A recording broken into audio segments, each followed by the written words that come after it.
Hi friends, welcome to my channel. சுவையான ஆட்டுக்கால் பாயா செட்டிநாடு ஸ்டைலில் எப்படி செய்கிறதுன்னு பார்க்கலாம். குக்கரில் ஆட்டுக்கால் 5 விசில் வச்சு எடுத்துக்கிட்டேன். நான் ஆயில் எதையுமே சேர்க்கலை.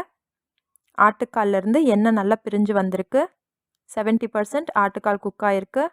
நான் சின்ன சின்ன பீசஸாக வாங்கியிருக்கேன். 5 விசில்லையே குக் ஆயிடுச்சு.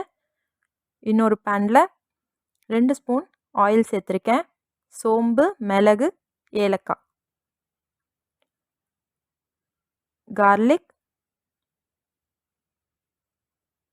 ஜிஞ்சர்.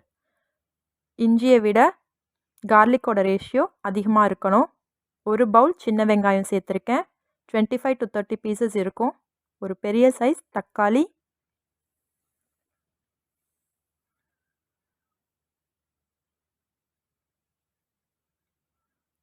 ஆயிலில் நல்லா மிக்ஸ் பண்ணி விட்டுக்கலாம்.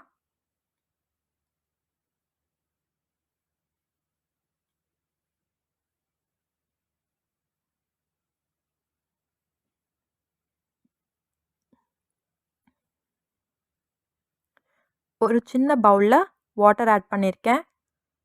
லிட் க்ளோஸ் பண்ணி 10 மினிட்ஸ் மீடியம் ஃப்ளேமில் குக் பண்ணியிருக்கேன். 70% தான் குக் ஆகிருக்கும். லிட் கவர் பண்ணாமல் 5 மினிட்ஸ் குக் பண்ண போகிறேன். எந்த அளவுக்குனா, நம்ம யூஸ் பண்ணுற கரண்டியில் இப்படி ப்ரெஸ் பண்ணும்போது கார்லிக் கட் ஆகணும். இன்னும் குக் ஆகலை, இன்னும் சாஃப்ட் ஆகணும்.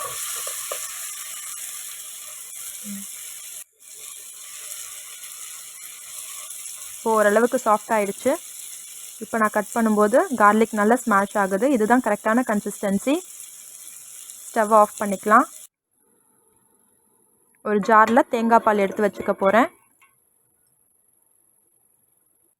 2 பவுலில் தேங்காய் பால் வச்சுருக்கேன்.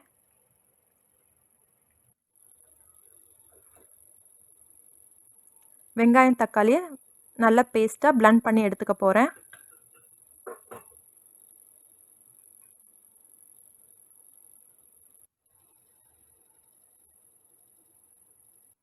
நல்லா பேஸ்ட்டாக அரைச்சி எடுத்துக்கிட்டேன். திக்காக தான் இருக்குது.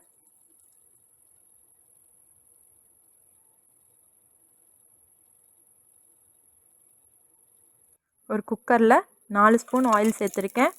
கிராம்பு, பே லீஃப், பிளெண்ட் பண்ணி வச்சுருக்கிற பேஸ்ட்டையும் ஆட் பண்ணியிருக்கேன். எண்ணெயில் ஒரு தடவை நல்லா மிக்ஸ் பண்ணிக்கலாம்.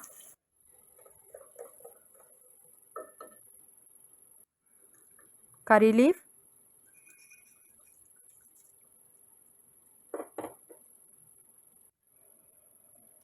ரெண்டு ஸ்பூன் மிளகாய்த்தூள்,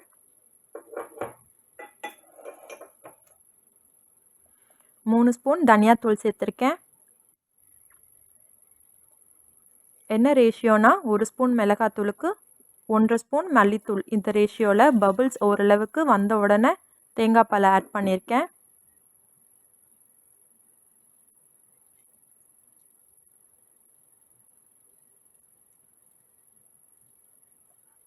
நல்லா மிக்ஸ் பண்ணதுக்கப்புறம் வேக வச்சுருக்க ஆட்டுக்காலையும் இப்போ இதோட சேர்த்துருக்கேன்.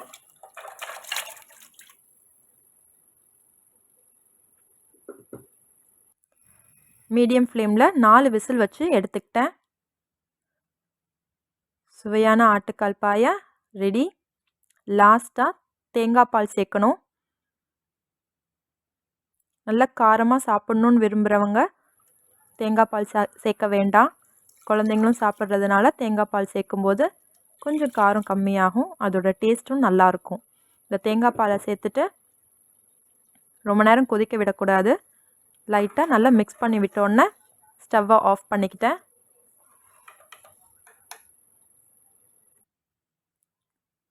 சப்ஸ்கிரைப் பண்ணிவிடுங்க. ட்ரை பண்ணி பாருங்கள்.